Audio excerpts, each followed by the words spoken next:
My name is Daniel Gregoire. I'm the owner and CEO of Halon Entertainment. I'm a pre-visualization director and supervisor. My first project was Moulin Rouge in 1999 in Australia, and my last project was Star Trek Into Darkness for J.J. Abrams.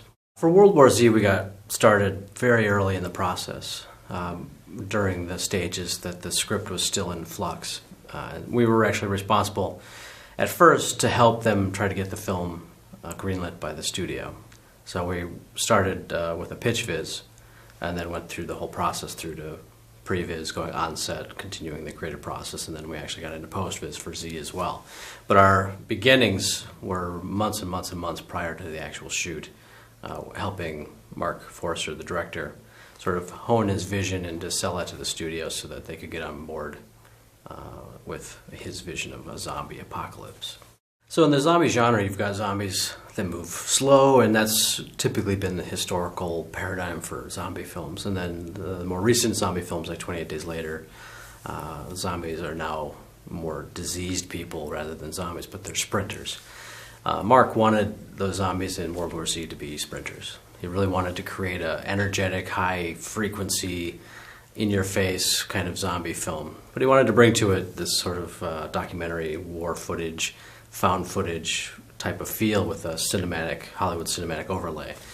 So we were really tasked with sort of reacting to things. And when you have slow-moving zombies, it's like you're sort of reacting, and then you're waiting, and then you're waiting, and then you're waiting, and it's paced through editorial rather than paced through action and raw, visceral, response and attack.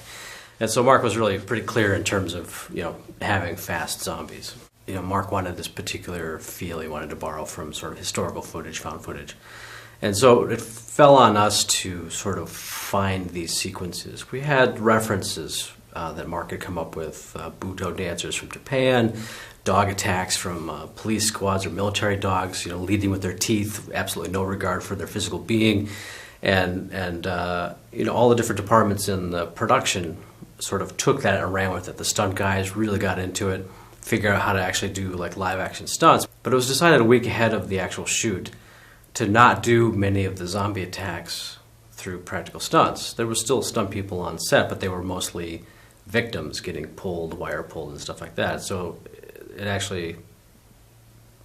Mark actually wanted to do the zombies all digitally because he didn't feel like in the test that he was seeing that the physical actors were really getting the sort of strange staccato, awkward, anti-gravity, muscles moving in the wrong direction kind of feel that he was seeing in his head. It was just too hard to get that on a repeatable basis through actual stunt and physical performers. So he decided to do all the zombies digitally. And once that happened, it was sort of like, okay, well, how do we stage people in the middle of these hordes, make them feel like they're being pushed around by these zombies, and at the same time, being attacked, fleeing, falling down, succumbing, giving up before they're attacked. All these different things going on. How do you stage crowds but leave enough negative space to actually put the digital zombies in later? So the previs became really important because now we could look at the scenes that we had developed and look at the core parts of that action. And when we did the previs, we didn't really design shots specifically. I mean, there were storyboards, but done by people like Robbie Consling and others that helped define like big moments, big overarching ideas that were supposed to go into each sequence.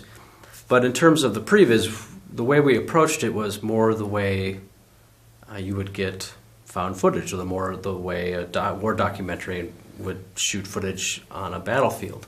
We would actually put together these large setups, these large chunks of action, which were comprised of just sort of rough blocking, motion capture, actually driving a digital car instead of animating a car, or whatever the scene called for.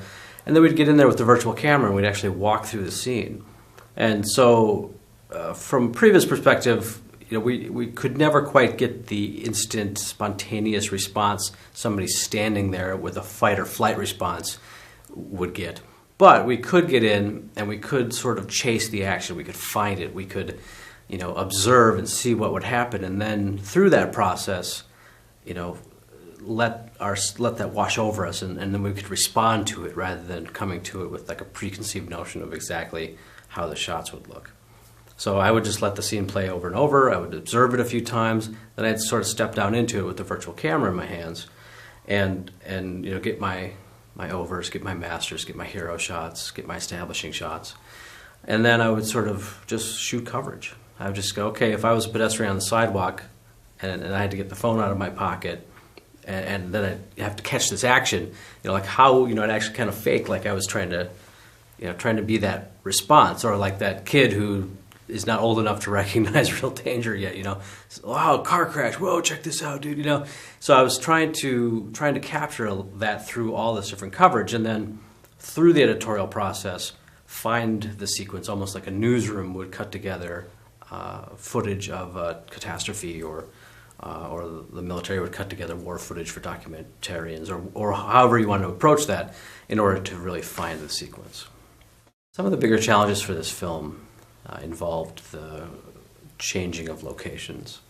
Every sequence that we did sort of changed locations 2 or 3 times, so just due to practical physical limitations or issues with where we were going to shoot, or whatever it happened to be. Like the Philadelphia scene actually was originally slated to be filmed in Philadelphia, but it was later determined that the production was going to go shoot in Europe and the UK and other places, and nobody wanted to come back to the States just to shoot that sequence. So we had actually originally picked a location in Philadelphia and actually done the entire Philadelphia collapse of society sequence in Philadelphia. It was a part of Philadelphia that didn't really look like Philadelphia. It could have been any city in the world, but they were planning on putting digital matte painted buildings in to make it feel as though you were downtown Philadelphia.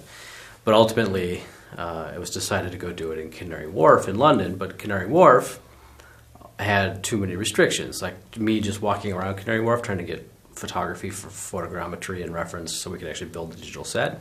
I was stopped constantly by security in the buildings because you are not allowed to take pictures in Canary Wharf. It's the financial district of London. So I think it sort of became really obvious that that location was going to be too restrictive for what they wanted to do. They couldn't change the signage out to make it look American. They couldn't run over street poles. They couldn't crash cars into buildings. They couldn't do all this kind of stuff. And we had already done the entire sequence in Canary Wharf at that point, so we changed location again to Glasgow, Scotland, which was a lot more flexible. There wasn't as many security restrictions.